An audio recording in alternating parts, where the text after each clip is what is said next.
À partir du texte qu'on a étudié la dernière fois, donc qui est ici, on va à présent pouvoir organiser cette légende et trouver les figurés les mieux adaptés pour ensuite construire la carte. Donc ici, c'est relativement facile, puisque je vous avais déjà découpé le texte en paragraphes. Donc le premier paragraphe, reprenez ces trois figurés. Quel est le point commun de ces figurés? Ils sont tous liés au tourisme naturel, c'est assez évident. Maintenant, le deuxième paragraphe nous parlait cette fois du tourisme culturel, c'était dit explicitement au début du paragraphe. Donc vous avez encore une fois un deuxième paragraphe sur le tourisme culturel. Et le dernier paragraphe, il parlait d'une chose qu'on avait déjà étudiée, qui était le réseau de transport. Donc ça, c'était facile. Mais je vous avais demandé du coup de me trouver aussi les bons figurés. Et là, il y a toujours une question qu'on se pose, c'est où est-ce qu'on décide de faire les figurés de surface qui vont être ce qu'on va colorier le plus majoritairement sur la carte. Ici, les grandes plages de figurés qui ressortent, c'est celles de la première partie, comme souvent d'ailleurs, mais pas toujours, avec ici des figurés de surface pour l'hiver, le tourisme estival et le tourisme vert qui est plus dispersé dans le temps et dans l'espace. Donc, le plus évident, c'est peut-être le tourisme balnéaire, parce que c'est l'été, c'est le tourisme qui est lié à la mer, donc bien évidemment, on va le mettre en bleu. Pas de suspense. Du coup, dans quelle couleur on met le tourisme estival? Une couleur qui pourrait aller avec la neige et la montagne, ce serait soit le marron, mais vu qu'il s'agit de la neige, moi j'ai préféré mettre le gris. Mais vous pouvez aussi en trouver d'autres.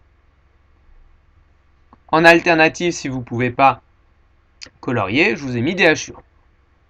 Et pour le tourisme vert, bon là c'est très simple, tout comme le tourisme balnéaire est en bleu, le tourisme vert est une plage de couleur en vert, c'est évident. Tourisme culturel, c'est déjà un peu plus compliqué, parce qu'on a des choses différentes. Donc est-ce qu'on va mettre le même type de figuré? Les métropoles, c'est des endroits précis. Donc quel type de figuré on va mettre? Normalement, vous le savez déjà, maintenant, on l'a fait plusieurs fois. C'est des figurés ponctuels, puisqu'on va localiser un point précis. Et donc, comme c'est important, les métropoles, c'est des centres, c'est des endroits où, comme on l'a vu dans le cours, qui concentrent aussi bien les activités économiques, les migrants, que le tourisme, c'est en rouge. Un point rouge pour les métropoles, c'est très simple. Les châteaux de la Loire, là, on ne va pas localiser tous les châteaux, puisque c'est toute une zone sur laquelle ils s'étendent.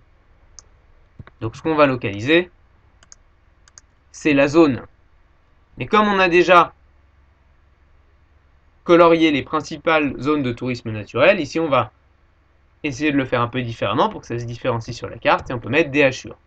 Alors moi j'ai mis plutôt des hachures noires ou marron, à vous de voir, en fonction des couleurs que vous avez. Donc comme je vous demande toujours d'avoir bleu, rouge, vert et noir, prenez plutôt noir. Et du coup pour les vignobles, le rouge étant déjà beaucoup associé aux métropoles étant donné qu'il y a une métropole au milieu, j'ai assuré d'une autre couleur, en violet, mais si vous ne l'avez pas, vous pouvez assurer en rouge. Pourquoi rouge ou violet? Parce que ce sont des couleurs associées au vin. Et le problème avec le vert, même si c'est lié au terroir, c'est qu'on l'a déjà utilisé pour le tourisme vert. Donc là, il faut une couleur qui s'en différencie. D'autant plus que si le blanc le gris et le bleu colorient des zones plus précises, le vert vont colorier l'essentiel du reste de la carte.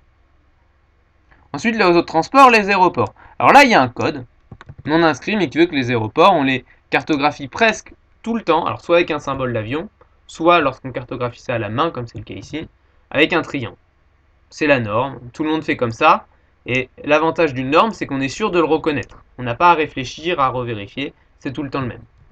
Pour les principaux axes de transport, ici on ne fait pas la différence entre axe routier et axe ferroviaire. On va localiser ici les principaux axes, les zones d'échange. C'est pas quelque chose de très précis. Et comme il s'agit de déplacement, il peut être intéressant de mettre non pas un trait, mais une flèche, donc plusieurs traits assez longs, qui parcourent une partie de la carte, mais avec des flèches de part en part. Maintenant, vous avez tous les figurés. Il vous reste à faire la dernière étape, qui est de reprendre chacun de ces éléments dans le texte, et de regarder à chaque fois où est-ce qu'il faut les localiser sur la carte. Je vous laisse donc faire ça pour la prochaine fois.